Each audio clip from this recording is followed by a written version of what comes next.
साथियों नमस्कार, मैं SD मीणा। इस YouTube channel railway service guide पर आप सबका स्वागत है।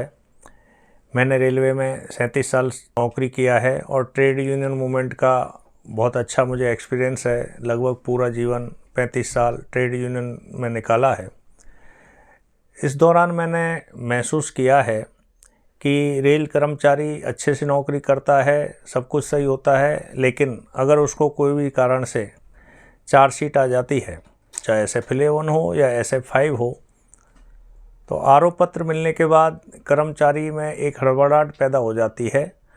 और कभी कभी तो ऐसा केस आते हैं कि साहब मेरी तो कोई गलती नहीं है, फिर भी चार्जशीट आ गई है।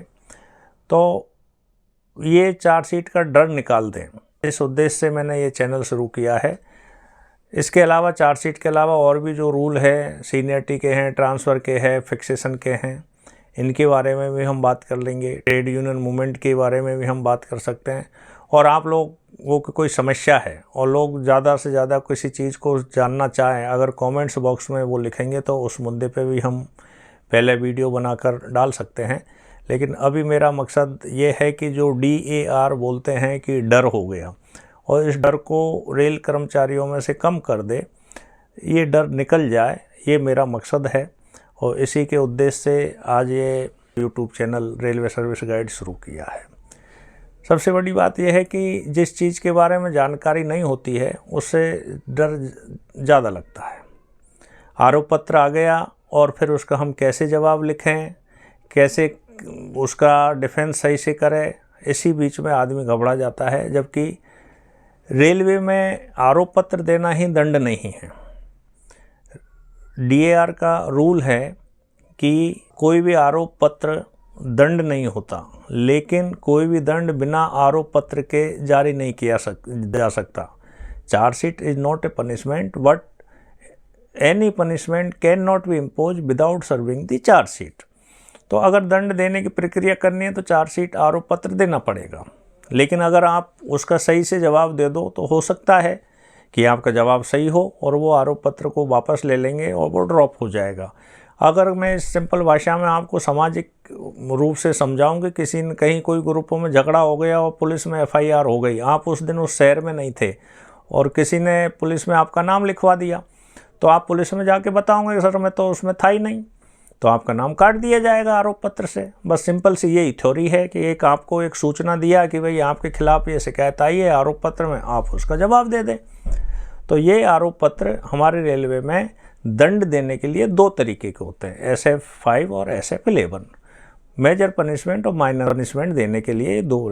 लेकिन जब SF का मतलब स्टैंडर्ड फॉर्म, उसको हम चार्जशीट बोल देते हैं। तो SF11 तक अगर बनाया है तो SF1 से SF11 तक क्या है, SF1, SF2, SF3, SF4, ये सब SF11 तक जाएगा।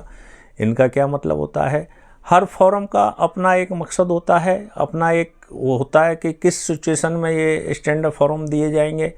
अगर हम उनको जान लें, आरोप पत्र के बारे में जान लें और कैसे जवाब लिखना है, तो हम जवाब भी हेल्प कर सकते हैं, या ऐसे कर्मचारी जो DAR से अनभिज्ञ होते हैं उनकी भी हम हेल्प कर सकते हैं। मेरे पास तो ऐसे भी लोग आए हैं कि जिनका अगर ढंग से डिफेंस किया जाता तो उनको दंड नहीं आता। तो जांच प्रक्रिया में कैसे अटेंड करना, इसके बारे में हम भी अगले वीडियो में बताएंगे। जांच अधिकारी को कैसे जांच करनी है अगर SF5 में, क्योंकि मैंने देखा है कि जब जांच अधिकारी नियुक्त करते हैं, कभी कभी नए सुपरवाइज़र बनते हैं और उनको जांच अधिकारी नियुक्त कर देते हैं और वो घबरा जाते हैं। तो जांच अधिकारी कैसे नियुक्त किएंगे, ये भी एक वीडियो बनाया जाएगा।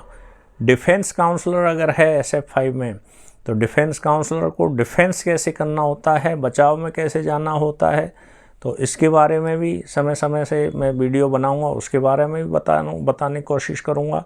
क्योंकि मैंने मेरे पूरे टेन्योर में बहुत SF5 को डील किया है। मैं काफ़ी डिफेंस काउंसलर बना हूँ, इंक्वायरी अफसर भी कुछ केसों में बना हूँ, और ये मेरी लगभग सफलता रही कि मैंने किसी को मेजर पनिशमेंट में इतना भारी पनिशमेंट नहीं आने दिया हो कि किसी की नौकरी चली जाए।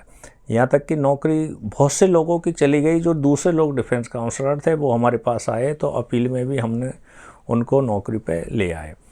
SF5 का यही है कि जब उसकी इंक्वायरी होती है तो उसको सिस्टमेटिक किया जाए, जिसके बारे में मैं आपको बाद में बताऊंगा। लेकिन कुल मिला के मेरा सर्वेक्षण में, मेरे निश्चय में ये देखा गया है कि आरोप पत्र को अगर ढंग से डील किया जाए, अच्छे से लिखा जाए, सच्ची बातें लिखा जाए, तो ये कोई इतनी भारी चीज़ नहीं है कि उससे डर जाए और कोई पनिशमेंट आ जाए।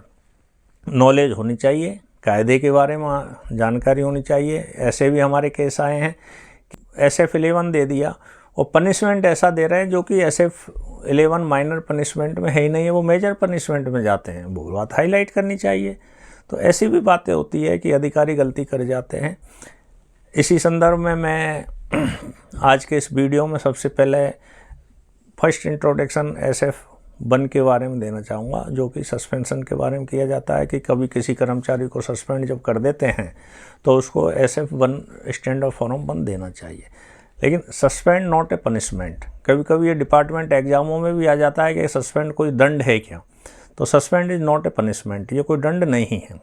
लोग घबरा जाते हैं, लेकिन सस्पेंड इसलिए किया जाता है कि उसको कर्मचारी के विरुद्ध ऐसे आरोप है कि वो कार्यालय में रह के उनसे कोई सबूतों से छेड़छाड़ नहीं करे, इसलिए कुछ दिन के लिए उसको ड्यूटी से अलग कर देते हैं कि भाई तुम अपने घर रहो, ऑफिस नहीं आऊँगे। तो इसका मतलब आप ये समझ रहे हैं कि उसको ड्यूटी से अलग करें, वो काम ऑफिस में नहीं आने देने कि सबूतों से छेड़छाड़ करें जब तक कि आरोप पत्र तैयार नहीं हो जाता है। मतलब जब तक सस्पेंड रहेगा कर्मचारी, ऑफिस में नहीं आ सकता। अब सामान्यतः आप लोगों ने देखा होगा, जब सस्पेंड कर देते हैं तो कर्मचारी को ऑफिस में बुला लेते हैं, बोला हाजिरी लगाने तो आना है। तो ये भी नियम के विरुद्ध है। अगर हाजिरी लगाने बुला रहा है, आप मास्टर में साइन करो, भाई मैं आया हूँ तो मास्टर में साइन भी करूँगा। तो हो सकता है बाद में ये काम आए कि भाई मैं तो नौकरी पे आया था। तो ये चीज़ें छोटी छोटी बातें हैं जिसको कि कर्मचारी को मानसिक रूप से परेशान करके ऑफिस में लाके बिठान देते हैं। तो जब सस्पेंड आदमी को कर्म किया जाता है तो इसलिए किया जाता है कि वो अपने वर्किंग प्लेस से रह के सबूतों के साथ छेड़छाड़ी नहीं करे। लेकिन SF1 के साथ ये भी जुड़ा हुआ है कि सस्पेंड तो वो पनिशमेंट नहीं है, लेकिन SF1 suspend follow by the major penalty. अगर SF1 दिया है, सस्पेंड किया है, तो आपको मेजर पेनल्टी ऑफिसर्स को देनी ही पड़ेगी। तो मेजर पेनल्टी के लिए SF5 है। तो SF1 दिया है, सस्पेंड कर दिया, SF1 दे दिया है, तो रिवोकेशन के बाद उसको जो है SF5 देना अनिवार्य है, मेजर पनिशमेंट देना अनिवार्य है।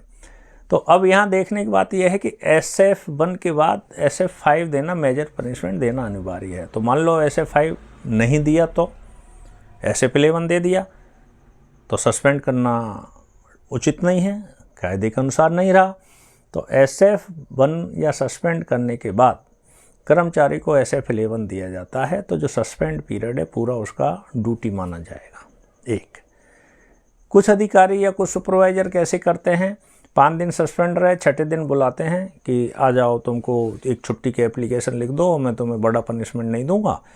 और कर्मचारी खुश हो जाता है कि नौकरी पे ले रहे हैं 5 दिन के साथ छुट्टी करके, और फिर उसको SF11 के दे के माइनर पनिशमेंट दे देते हैं। ये उचित नहीं है, क्योंकि सस्पेंड किया है तो एक अधिकारी का निर्णय है कि उसको SF5 देना है, लेकिन उसको निर्णय में गलती हो गई है। ये प्रूफ होता है कि सस्पेंड किया तो ऐसा गुना होना चाहिए जिसमें सस्पेंड करने के बाद SF5 देना अनिवार्य हो, लेकिन ऐसा गुना है ही नहीं है। सस्पेंड कर दिया तो अपने बचाव में कर्मचारी के ऊपर एहसान कर देता है कि चलो इतने दिन की छुट्टी रख दो, मैं तुम्हारा माइनर पनिशमेंट दे देता हूँ, और कर्मचारी खुश हो जाता है।